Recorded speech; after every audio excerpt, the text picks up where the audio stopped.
Alright, let's get stuck in with my top 10 tips for beginner ceremonial magicians.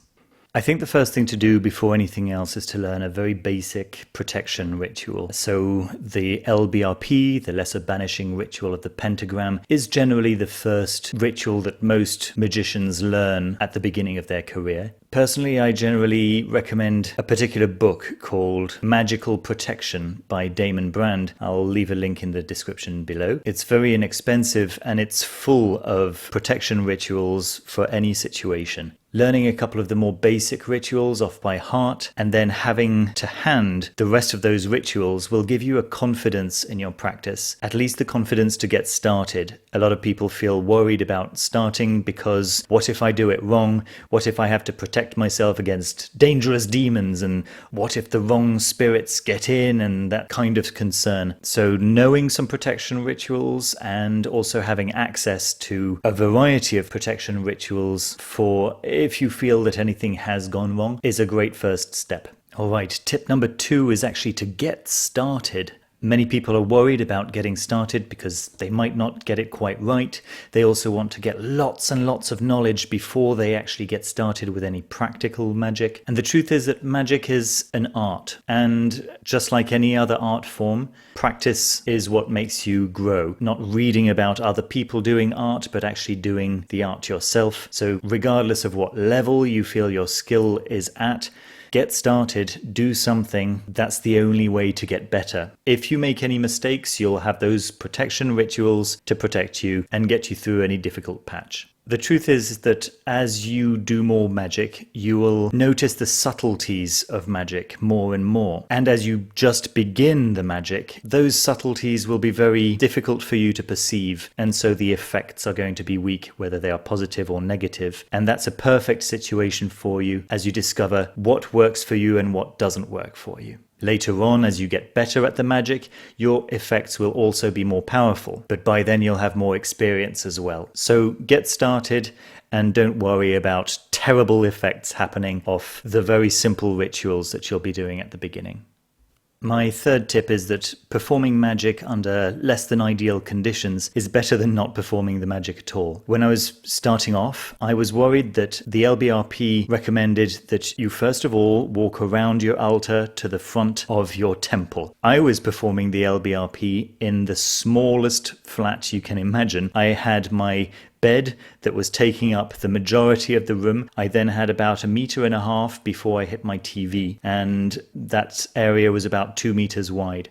So I didn't really have anywhere to walk, let alone anywhere to set up an altar. But then I contacted Lon Milo Duquette by email, and he told me that he had been performing full invocations in airplane bathrooms, and basically to stop making excuses and get on with the work. I discovered that actually most of the work is internal, and whatever you can do externally is really just a bonus. So whatever your conditions, just get started, work on your visualization skills. They're much more important than having access to a full-blown temple. Speaking of temples, my fourth tip is that solo practice really is fine. In earlier times, the only way to access occult, esoteric information would be through special societies, lodges. But nowadays, most of this information is available through books and even online. There's no doubt that some rituals can be made much more powerful in a group setting, but certainly don't let the lack of a lodge stop you from getting started. The majority of the magic that you will do will be internal, personal magic. It might be to help those around you, but nevertheless it will be you performing the magic alone with every part of yourself. Don't forget also that when you perform magic, you are connecting with every other magician that lives or that has ever lived. Certainly in the early stages of your practice, the point is to develop your skills. And when you hear people saying that you have to belong to a lodge in order to be able to do anything of any value, consider what those particular people have to gain from that particular statement.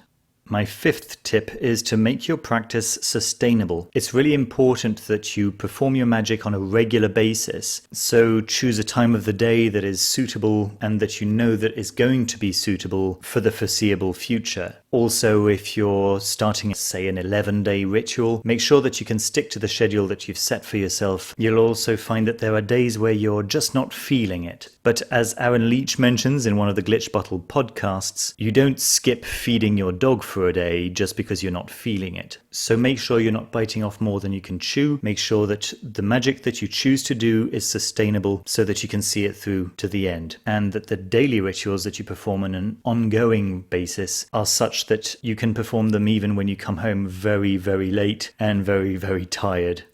Tip number 6 is that meditation is essential. You must find a few minutes every day to meditate. Many people say work up to an hour or 2 hours of meditation, but the truth is that 30 seconds of meditation or even 5 seconds of meditation every day is better than 15 hours of meditation once a week. You don't need anything special for meditation. You don't even need to sit down for meditation. You can easily meditate when you're standing at a crossroads waiting for the lights to let you past, or when you're queuing at the grocery store. All you have to do is to focus on your breathing and nothing else. This is a discipline exercise simply for your mind. It's a time when you're noticing your thoughts. This is an essential element of magic, where you are constantly having to notice your thoughts and understand where those thoughts are coming from. If you perform a ritual and expect your thoughts to change, you need to be able to notice if your thoughts are indeed changing. Magic is the process of changing ourselves, and the world reacts to that change in us. But a big part of that changing ourselves is changing the way our mind works, to be more helpful, more productive, more of what you choose that it should be more of. Meditation allows you to keep that on track and to notice any differences, so that you can then do more of what's working and less of what's not working.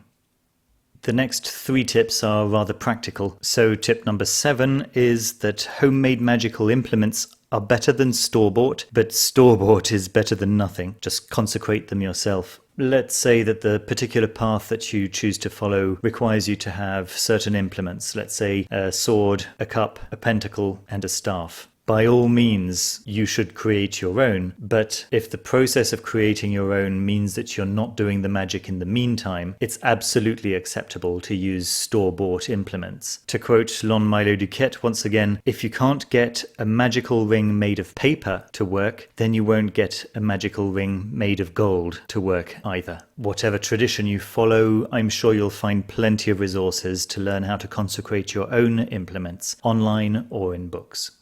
Tip number 8, speaking of store-bought implements, the 2-shelf Kallax from IKEA makes a perfect altar. When covered with a cloth, they form 2 superimposed boxes which are exactly the right size, exactly the right height for an ideal one-person altar. So you can certainly save yourself some time and effort by just getting one of those. It also doubles up as a useful bookshelf if you don't have a permanent setup and you're worried about people asking about that weird little table sitting in the corner. Tip number 9 is about your ceremonial robes. Now, you can't just walk into the average Gap store and pick up some ceremonial robes. It's also quite difficult to find anything like ceremonial robes online. But if you search for Jedi costumes, there are plenty of those. Ultimately, they're just robes. It's a piece of cloth that has been sewn into a particular pattern. You are then the one who consecrate them for a particular purpose. If the person selling them used the word Jedi as a marketing tool, that's up to them. You then get to use the robes for your own purposes. My final tip is to just be humble. When you start with the magic, you're going to have all kinds of amazing experiences, and you'll be very anxious to share those experiences with other people, your friends, your family, maybe even strangers online. Remember that your path is not necessarily other people's path. That's the first thing. But also remember that there is never going to be a point at which you are not a beginner. There may be points at which you are more advanced than other people that you're speaking to, but they will also have more experiences in areas that you haven't discovered yet. So be very careful to preface any recommendations that you give, such as this very video, by saying, "This is in my experience. I may be wrong, but it's worked for me. And I'm also fully aware that it may not work for everyone." I hope this list of tips and tricks has been useful for at least some of you viewers. Please don't forget to leave a thumbs up and to subscribe if you haven't already. This video has been released for 1 week for members only and then is released for the general public. Members get to watch it for 1 week without advertising. They also get to comment before anyone else has commented and get my full attention in the comments section. If that sounds interesting to you, consider clicking on the join button next to the subscribe button to see what kind of memberships are available to you. Thanks very much for watching as always, and see you very soon with another video.